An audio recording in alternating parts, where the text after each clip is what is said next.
एक पंडित जी थे और पंडितानी जी थी, बहुत गरीब थे। पंडित जी भोजन करने बैठे, पंडितानी ने परोसा। पंडित जी भोजन करने बैठे कि तभी कोई भिखारी आ गया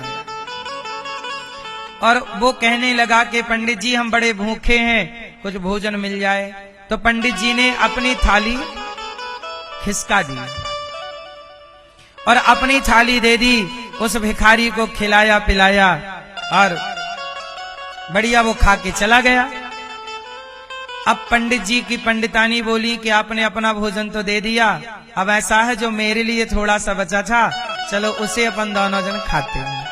तो पंडित पंडितानी जो थोड़ा सा बचा था उसी का आधा आधा किया, और आधा आधा था तो पेट भरा ही नहीं, न पंडितानी का पेट भरा। पंडित जी बोले कि तुम पूरा खा लो, उन्होंने कहा नहीं।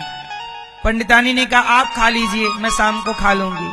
नहीं, अच्छा अपन दोनों खाते हैं। तो दोनों के हिस्से में आधा आया, न पंडितानी का पेट भरा न पंडित जी का। पर पंडित जी ने कहा कोई बात नहीं, आधा पेट भोजन से भर लेते हैं, आधा पानी से। तो भोजन किया और पंडित जी ने हाथ धुले, तो जहां हाथ धुले वहां पर एक नेवला बैठा था। तो पंडित जी के हाथ का जो पानी धुलने का था वो नेवले के शरीर में जाके गिरा, तो नेवले का आधा शरीर गीला हो गया और जहां जहां वो पानी पड़ा वहां वहां नेवले के बाल सोने के हो गए, सुनहरे हो गए, सोने जैसे। नेवले ने देखा कि मेरी पूंछ सोने की हो गई, आधा शरीर मेरा सोने का हो गया। तो वो नेवला पंडित जी से पूछा, पंडित जी मैं आधा सोने का कैसे हो गया? तो वहां बगल में कोई साधु सब चीजें देख रहे थे। तो संत जी ने उस नेवले से बात की और संत ने कहा कि देख, इस ब्राह्मण ने अपना भोजन भी किसी को दान कर दिया, इसके पुण्य से जब इसका पुण्य हाथ धोया तो इसके पुण्य से ये इतना पुण्यात्मा ब्राह्मण है कि ये हाथ धुल रहा है तो उसके हाथ से जो पानी गिर रहा है वो पानी पंडित जी को जो स्पर्श कर रहा है वह जलवी पुण्यमय हो जा रहा है। तो ये तेरे शरीर में पड़ा तो तेरा रंग सुनहरा हो गया।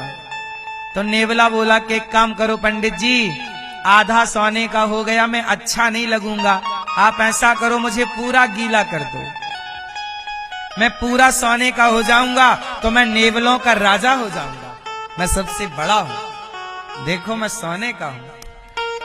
तो साधु जी ने कहा ऐसा है कि पंडित जी ने तो हाथ धुल लिया, अब तुम ऐसा करो कि धर्मराज युधिष्ठिर यज्ञ करने वाले हैं, वहां बड़े बड़े साधु महात्मा जपी तपी ज्ञानी आएंगे और जहां सब लोग अपना हाथ धोलें तुम वहीं बैठ जाना। किसी ना किसी के पुण्य से तुम पूरे सोने के आधे यहां हो गए, आधे धर्मराज युधिष्ठिर यज्ञ करने वाले हैं, जाओ वहां हो जाना।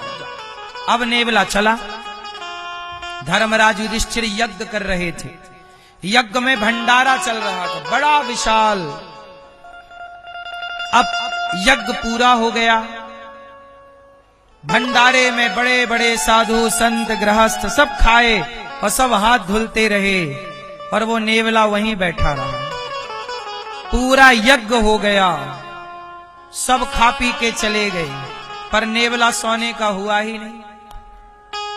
धर्मराज युधिष्ठिर बैठे दरबार में, दरबार लगा। अर्जुन बोले कि मेरे भैया युधिष्ठिर ने जो यज्ञ किया है इससे बड़ा यज्ञ आज तक धरती में हुआ ही नहीं, इससे बड़ा यज्ञ इस धरती पे नहीं हुआ, इतना बड़ा यज्ञ। तब वो नेवला पहुंच गया सभा में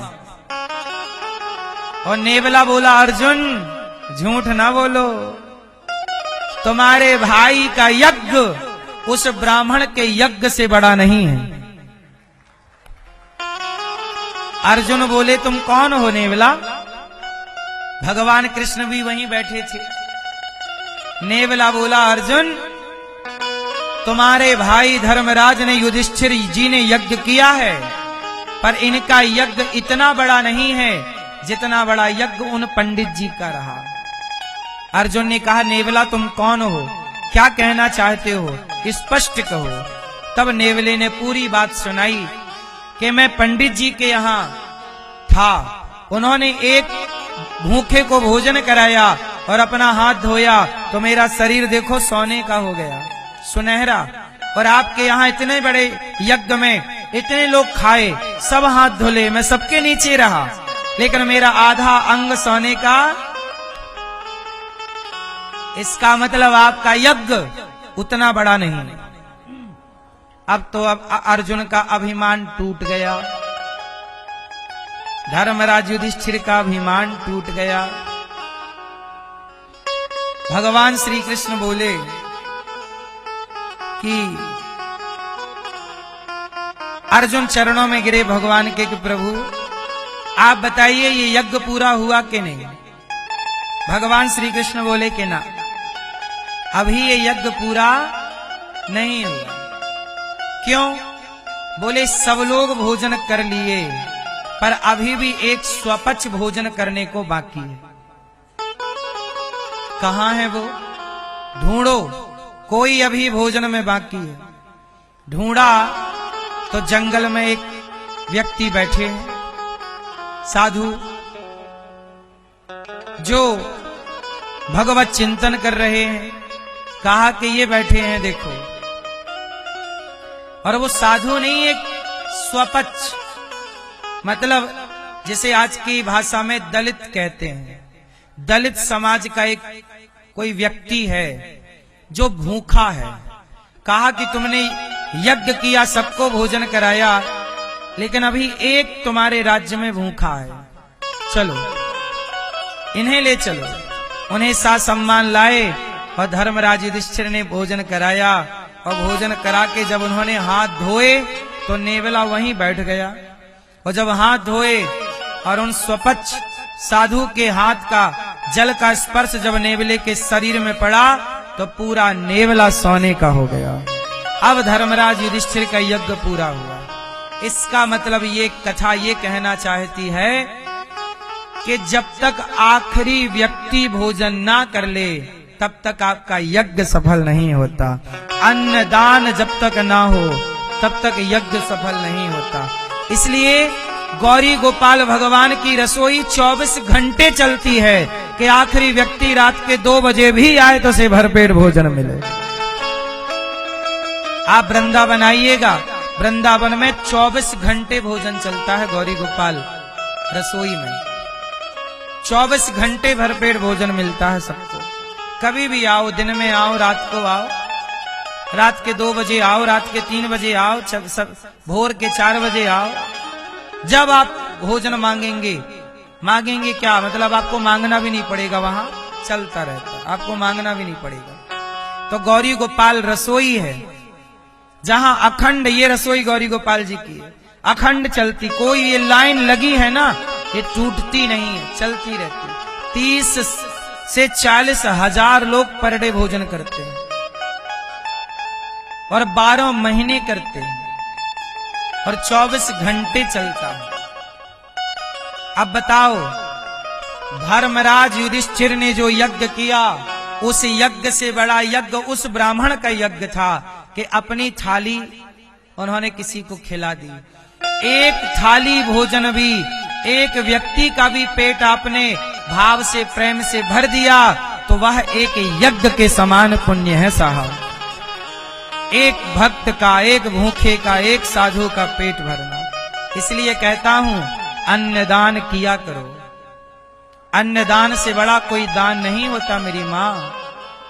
थोड़ा अन्नदान करना सीखिएगा बच्चों के नाम से। इसलिए गौरी गोपाल रसोई में आप भी अन्नदान कीजिएगा। अखंड संतों की सेवा चलती है गौरी गोपाल में, हजारों संत भोजन करते हैं। आप भी एक दिन की सेवा कीजिए कि आज संतों को भोजन हम कराएंगे। अन्नम ब्रह्म, ईश्वर का वास कहाँ है? अन्न में। सबके बिना जीवन संभव है। अन्न के बिना जीवन संभव, इसलिए रोज अन्नदान करना चाहिए आप गृहस्थों को। नित्य भले एक मुट्ठी अन्नदान करो, एक मुट्ठी चावल, एक मुट्ठी गेहूं, एक मुट्ठी दाल निकाल के रख दो। 30 दिन में 30 मुट्ठी हो जाए तो गौरी गोपाल भिजवा दिया करो। 30 मुट्ठी का जो बने उसका वो भिजवा दिया करो कि हम रोज 5 रुपए निकाल के रखेंगे गौरी गोपाल के लिए। रोज 10 रुपए निकालेंगे और 10 रुपए रोज निकालो, 20 रुपए रोज निकालो और महीने में 10-10 रुपए जोड़े तो कितना हुआ? 300 रुपए हुआ। तो 300 रुपए रोज का, एक 5-10 रुपए भी रोज के हिसाब से 300 रुपए महीने का आप निकाल के रखो अलग, ताकि हमारे घर से रोज अन्नदान हो। रोज दान रोज करना चाहिए। गौरी गोपाल में भोजन रोज होता है। वृद्ध माओ को रोटी रोज चाहिए।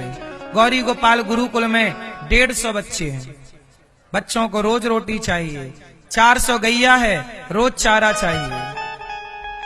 आप लोग दान कभी कभी करते हैं, हम कहते हैं दान का नियम बनाओ, और ये दान अपने बच्चों को भी सिखाओ। कमाई का 2% 5% दान जरूर करना चाहिए।